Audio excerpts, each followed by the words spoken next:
Welcome back दोस्तों। आज मैं आपके सामने रिसेंटली मलयालम लैंग्वेज में रिलीज हुई एक ड्रामा टाइप की मूवी को लेकर आया हूँ, जिसका नाम है ओसिप पिंटे ओसियातु। एक्चुअली ये मूवी कुछ सच्ची घटनाओं पर आधारित है। नाम के लिए एक ड्रामा मूवी है, लेकिन मूवी में थोड़े बहुत ट्विस्ट देखने को मिलते हैं। तो अब चलिए फटाफट से वीडियो को स्टार्ट कर लेते हैं। उससे पहले लुटा दो प्यार, फॉलो ऑन इंस्टाग्राम। कहानी की शुरुआत में ही माइकल और जॉर्ज नाम के दो भाइयों को दिखाया जाता है और उसी तरह ये दोनों गवर्नमेंट एम्प्लॉयज होते हैं। माइकल यमारो की तरह काम करते रहता है और उसी तरह जॉर्ज एक पुलिस वाला होता है। इन दोनों का एक छोटा भाई होता है जिसका नाम होता है रॉय। रॉय से ये दोनों बहुत प्यार करते हैं। रॉय किसी दूसरी जगह पर फॉरेस्ट डिपार्टमेंट में काम करते रहता है। माइकल और जॉर्ज अपने गवर्नमेंट जॉब के साथ साथ एक नया बिजनेस को भी स्टार्ट कर लेते हैं, लेकिन उस बिजनेस में काफी सारे पैसे लॉस हो चुके होते हैं। उसको कवर करने के लिए इन दोनों को काफी सारे पैसों की भी जरूरत होती है। दूसरी तरफ उस रॉय को दिखाया जाता है। फिलहाल रॉय अपने हायर ऑफिसर से कुछ दिन की छुट्टी मांगने लगता है कि सर कल मेरी माँ का डेथ एनिवर्सरी है, मुझे जाना होगा।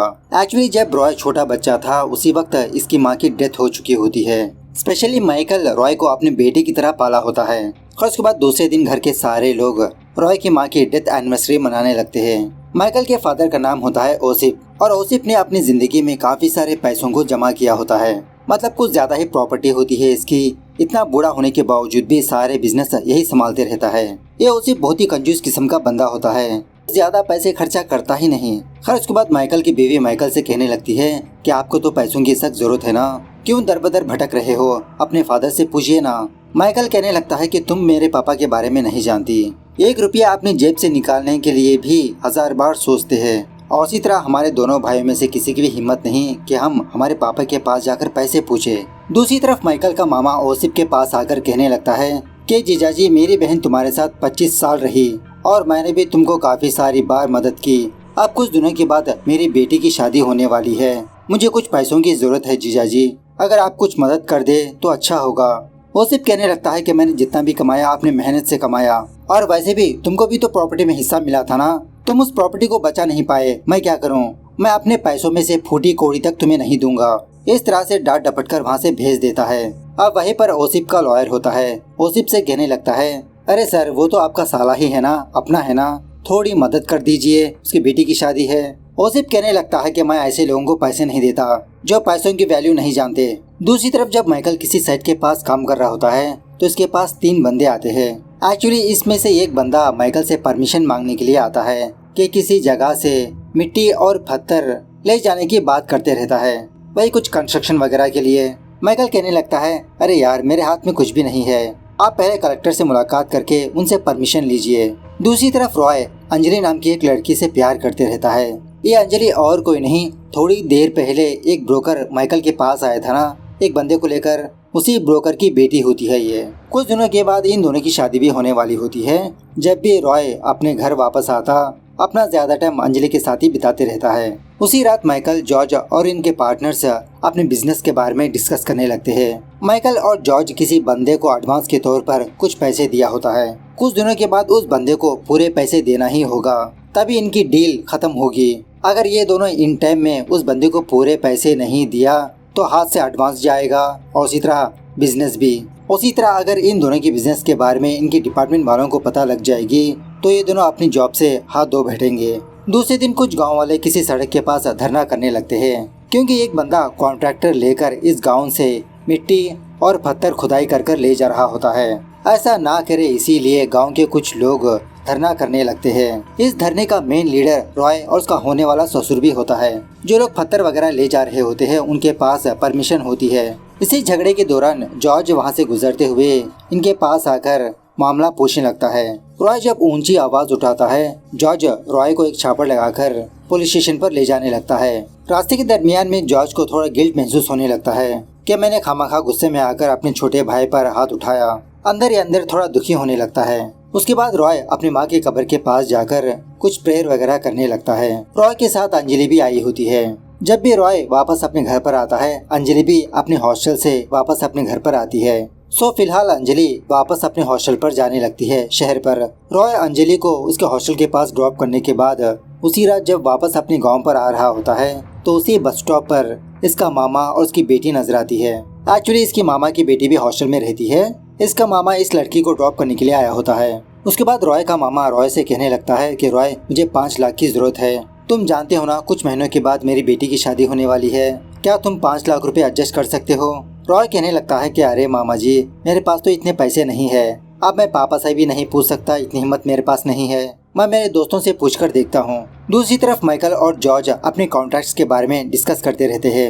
एक्चुअली यहाँ पर ये रूल होता है कि गवर्नमेंट एम्प्लॉयज गवर्नमेंट के कॉन्ट्रैक्ट्स को नहीं लेना होता है, लेकिन इसके बावजूद भी ये दोनों उस रूल को तोड़कर उस कॉन्ट्रैक्ट को हासिल कर लेते हैं। लेकिन इसी कॉन्ट्रैक्ट में इन दोनों का लॉस हो जाता है। इस लॉस को कवर करने के लिए इन दोनों को 1.5 करोड़ रुपए चाहिए। इस तरफ रॉय अपने एक फ्रेंड से मुलाकात करके अपने मामा के बारे में बताने लगता है और मेरे मामा मुझसे पैसे मांगने लगे, अब मेरे पास कहाँ पर है, क्या तुम्हारे पास थोड़े पैसे हैं? रॉय का फ्रेंड कहने लगता है, अरे यार, मेरे पास इतने पैसे कहाँ पर, और वैसे भी तुम्हारे फादर के पास बहुत सारा पैसा है ना, और ऊपर से तुम घर के लाडले हो, तुम एक बार अपने पिताजी से मांग कर तो देखो, क्यों फालतू में इधर उधर मांग रहे हो। सो रॉय भी इसके बारे में सोचने लगता है। उसी रात माइकल और जॉर्ज अपनी बीवी से अपने प्रॉब्लम के बारे में डिस्कस करने लगते हैं। मतलब अगर इन लोगों को इस प्रॉब्लम से बाहर निकलना होगा तो इन लोगों को 1.5 करोड़ रुपए चाहिए, वरना ये लोग बर्बाद हो सकते हैं, पैसा जाएगा, जॉब भी जा सकती है। ये दोनों भाई डिसाइड कर लेते हैं कि ये दोनों अपने फादर के पास जाकर पैसे मांग कर ही रहेंगे। दूसरे दिन रॉय बहुत ही हिम्मत जुटाकर अपने पापा के पास जाकर पैसे मांगने लगता है कि पापा, आप जानते हो ना, मामा की बेटी की शादी होने वाली है, उनको कुछ पैसों की जरूरत है, अगर आप 5 लाख रुपए मामा जी को दे दोगे तो बहुत मदद हो जाएगी। वो सिर्फ कहने लगता है कि वो पहले मेरे पास आया था पैसे मांगने के लिए, मैंने डांट डपट कर उसको भेज दिया, अब वो दोबारा तुम्हारे पास आकर पैसे मांगने लगा। अगर ऐसे लोगों को पैसों दोगे तो वापस नहीं आएंगे, तुम ऐसे फालतू के डीलिंग्स मत करो। इस तरह से रॉय को भी डांट डपट कर वहाँ से भेज देता है। रॉय समझ जाता है कि सच में पापा के पास से 1 रुपया भी नहीं ले सकते। उसी रात माइकल और जॉर्ज अपने फादर ओसिप के पास आकर अपनी प्रॉब्लम बताने लगते हैं कि पापा, हम दोनों ने एक नया बिजनेस स्टार्ट किया, लेकिन उस बिजनेस में थोड़ा नुकसान हो गया। अगर उस प्रॉब्लम से बाहर आना हो तो हमें 1.5 करोड़ रुपए चाहिए, वरना पापा हमारी जिंदगी बर्बाद हो सकती है, जॉब जा सकती है। तो ये सुनने के बाद ओसिप शॉक में रह जाता है। क्या तुमने अपने बिजनेस में 1.5 करोड़ रुपए का लॉस कर दिया? माइकल और जॉर्ज अपने फादर से बहुत रिक्वेस्ट करने लगते हैं कि प्लीज पापा, इस बार हमारी मदद कर दो ना। ओसिप कहने लगता है, ठीक है, मैं इसके बारे में कुछ सोचकर बताऊंगा तुमको, तुम लोग घर जाओ, मैं तुम दोनों को बाद में बुलवा लूंगा। तो वहाँ से बाहर आते आते ये दोनों बहुत खुश होने लगते हैं कि लगता है हमारी प्रॉब्लम जल्द से जल्द सॉल्व हो जाएगी। अपने फादर के गोडाउन के पास आकर हल्के से दारू पीते हुए इसी के बारे में डिस्कस करते रहते हैं। अपनी माँ को भी याद करने लगते हैं कि काश अगर हमारी माँ जिंदा होती तो हमारे पास ये प्रॉब्लम आती ही नहीं। माइकल कहने लगता है, हाँ तुमने सही कहा, हम जो भी काम करते थे घर वालों से डिस्कस करके किया करते थे, लेकिन इस बिजनेस को हम दोनों ने खुद ही से स्टार्ट किया। अगर हम इसके बारे में हमारे पिताजी से शेयर करते तो वो जरूर कुछ न कुछ आइडिया बताते। इतने सालों तक हमारे पापा ही हमको साथ दे रहे थे ना, इस बार भी हमारे पापा हमको साथ देंगे। इसी बातों ही बातों में ये दोनों ये देखते हैं कि इनके गोडाउन में से कोई बंदा घुसकर कुछ चुरा कर भाग रहा होता है। ये दोनों फटाफट से उस बंदे का पीछा करने लगते हैं, लेकिन वो बंदा हाथ नहीं आता। इसी दरमियान में वो जो पुलिस ऑफिसर होता है ना जॉर्ज एक पत्थर लेकर उस बंदे के सर पे वार कर देता है, जिसकी वजह से वो बंदा फटाक से बेहोश हो जाता है। जब ये दोनों फटाफट से उस बंदे के पास जाते हैं तो शॉकिंगली वो रॉय होता है। ये देखकर ये दो भाई शॉक में रह जाते हैं। एक और शॉकिंग बात यह है कि रॉय मर चुका होता है। रॉय को जगाने की कोशिश करने लगते हैं, लेकिन नो यूज। अब ये ऑब्जर्व करके माइकल बहुत फूट फूट के रोने लगता है। जॉर्ज फटाफट से माइकल का मुंह बंद करते हुए इसको चुप कराने लगता है कि तुम ज्यादा आवाज मत करो, हम दोनों से बहुत बड़ी भूल हो गई। हमें क्या पता था कि ये बंदा रॉय है, अगर ये बात बाहर आएगी तो हम दोनों की जॉब जा सकती है। यही किसी जगह पर हम दोनों रॉय की डेड बॉडी को दफना देंगे, बाद में देखा जाएगा क्या होगा। इस तरह से ये दोनों उसी गोडाउन के किसी इलाके में गड्ढा खोदकर रॉय की लाश को दफनाने लगते हैं। अब जॉर्ज तो पुलिस वाला होता है ना, तो वहाँ पर एक भी सबूत को नहीं छोड़ता। ऐसे ही सबूत बनाने लगता है कि रॉय अपने बेडरूम में सो रहा था बस। सो इस घटना के बाद इन दोनों की जिंदगी टोटली बदल जाती है। ये दोनों हमेशा रॉय को ही याद करके बहुत दुखी होते रहते हैं। इन दोनों की वाइफ इनकी दुख की वजह पूछने पर ये दोनों कुछ भी बात नहीं करते। दूसरी तरफ वो बंदी अंजलि लगातार रॉय को कॉल्स करती रहती है, लेकिन रॉय का फोन स्विच ऑफ ही होता है। बहुत तंग आकर अंजलि रॉय को व्हाट्सएप मैसेज करने लगती है कि जब तुम ये मैसेज देखो फटाफट से मुझे कॉल करो, कहाँ गायब हो गए तुम। उसके बाद माइकल और जॉर्ज किसी जगह पर मुलाकात करते हैं। अब रॉय तो माइकल के लिए एक बेटे जैसा ही था। जॉर्ज माइकल को समझाने लगता है कि भाई तुम ऐसे दुखी मत हो, अगर हम ऐसे रहेंगे तो सारे लोगों को हम पर शक होगा। दुख सिर्फ तुम्हें ही नहीं बल्कि मुझे भी है, मेरे हाथों से वो मारा गया। दूसरी तरफ अंजलि का फादर ओसफ के पास आकर यही बात कहने लगता है कि मेरी बेटी अंजलि लगातार रॉय को कॉल्स कर रही है, रॉय का फोन स्विच ऑफ में है, आखिरकार रॉय कहाँ पर गया है।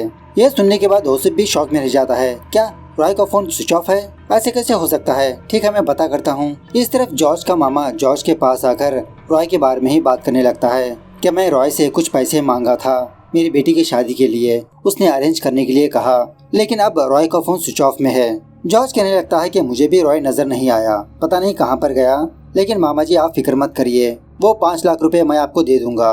वो सब यही सोचकर दुखी होने लगता है कि शायद मेरी डांटने की वजह से रॉय घर छोड़कर चला गया, इसलिए किसी से बात नहीं कर रहा। तो इसी दुख की वजह से दूसरे ही दिन ओसफ की मौत हो जाती है। ये खबर सुनने के बाद ओसफ के फ्रेंड्स सारे रिश्तेदार घर पर जमा होते हैं फ्यूनरल के लिए। अब इन सारे लोगों में से रॉय नजर नहीं आता। सारे रिश्तेदार रॉय के बारे में ही पूछते रहते हैं। इसी दरमियान में माइकल का मामा भी आकर माइकल और जॉर्ज से रॉय के बारे में पूछने लगता है। क्या रॉय नहीं आया? माइकल कहने लगता है कि अभी तक नहीं आया, लेकिन आ जाएगा। हमने भी कांटेक्ट करने की कोशिश की, लेकिन उसका फोन नहीं लग रहा। अब देखते ही देखते रात हो जाती है। माइकल और जॉर्ज कहने लगते हैं कि अब हमको फ्यूनरल कर देना चाहिए। वहाँ के कुछ लोग कहने लगते हैं, अरे ऐसे कैसे दफना देंगे, रॉय को तो आना चाहिए ना, आखिरी बार वो अपने फादर को देखेगा। जॉर्ज को गुस्सा आकर एक बंदे से झगड़ा करने लगता है कि कितनी देर तक रॉय का इंतजार करे, क्या डेड बॉडी को ऐसे ही घर में रखे। सो फाइनली सुबह सवेरे ओसिफ का फ्यूनरल खत्म हो जाता है, लेकिन ऑफ कोर्स रॉय यहाँ पर भी मौजूद नहीं होता। इसके 2 दिनों के बाद माइकल और जॉर्ज के पास एक बंदा आता है, मतलब बिजनेस के मामले में इन दोनों ने एक बंदे को एडवांस दिया था ना, वो बंदा आता है। कहने लगता है कि आपने तो एडवांस दे दिया, लेकिन 3 हफ्ते बीत चुके हैं, आप लोगों को पूरा पैसा देकर रजिस्ट्रेशन करवाना होगा, वरना आपको पता है ना आपका एडवांस भी वापस नहीं आएगा। तो आप लोग फटाफट से पैसों को अरेंज कर लीजिए। उसके बाद माइकल और जॉर्ज ओसिफ के लॉयर के पास जाकर यही पूछने लगते हैं क्या हमारे पिताजी के बिलनामे के हिसाब से हमको कितनी प्रॉपर्टी मिलेगी। सो ओसिफ का लॉयर ओसिफ का बिलनामा पढ़ने लगता है। शॉकिंग बात यह है कि ओसिफ ने अपनी सारी प्रॉपर्टी अपने छोटे बेटे रॉय के नाम कर चुका होता है।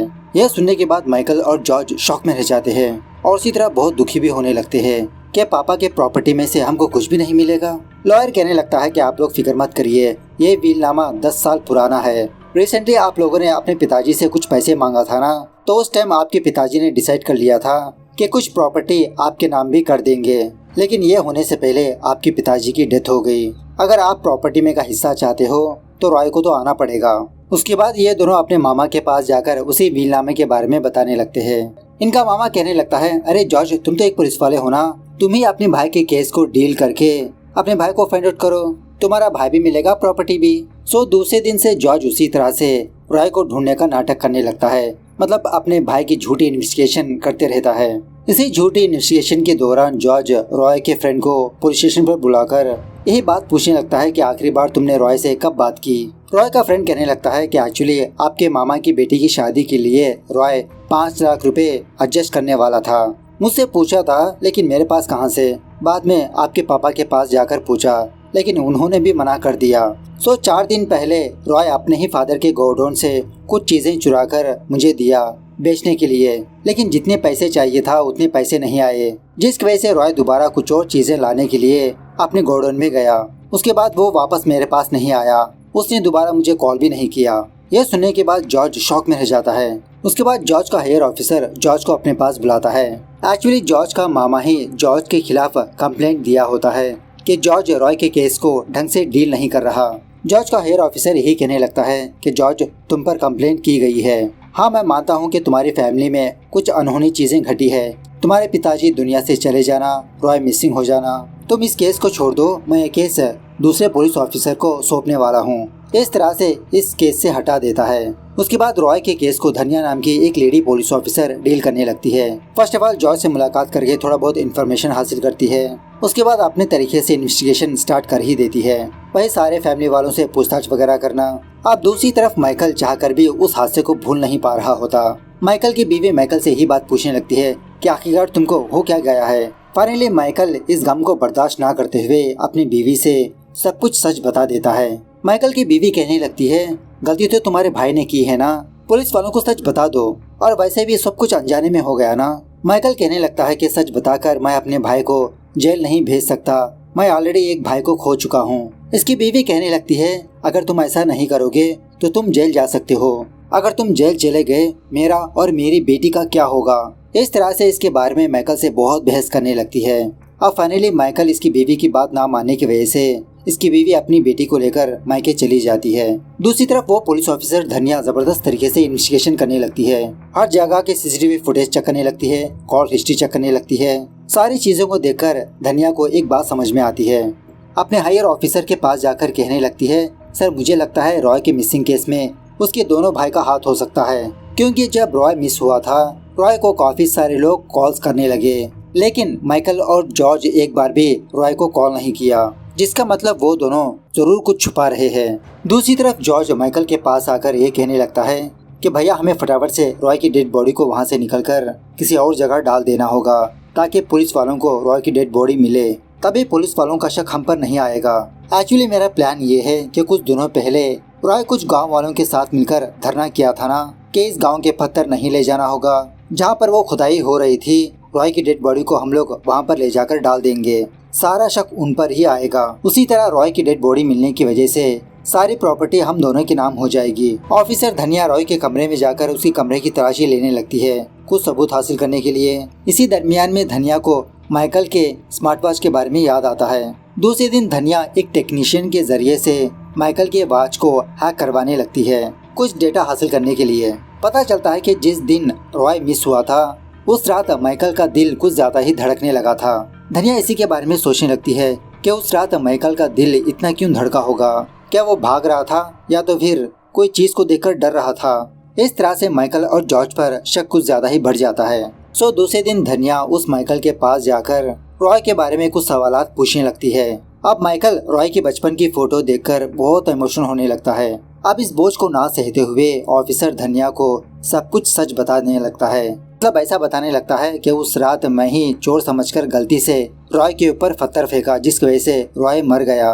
मैंने जानबूझकर रॉय को नहीं मारा और इसी तरह इस केस में मेरे भाई जॉर्ज का हाथ बिल्कुल भी नहीं है। दूसरे ही दिन जॉर्ज को ये खबर मिलती है कि माइकल ने अपना जुर्म कबूल कर लिया।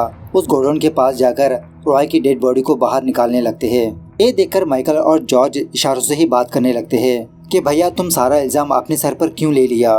माइकल यही सोचने लगता है कि कितने सालों तक ये बोझ संभालता रहेगा, इसलिए जॉर्ज की इज्जत को बचाकर ये खुद सरेंडर हो गया। अब ये खबर सारे टीवी न्यूज चैनल्स में चलने लगती है। उसी वक्त रॉय की जीएफ अंजलि इस चीज को देखकर बहुत दुखी होने लगती है कि रॉय वापस कभी भी लौटकर नहीं आएगा। इस तरह से ये मूवी यहाँ पर दी एंड होती है। सो मूवी कैसे लगी कमेंट करके बताना जरूर। मिलते हैं अगली वीडियो में, तब तक take care, bye bye, see you soon.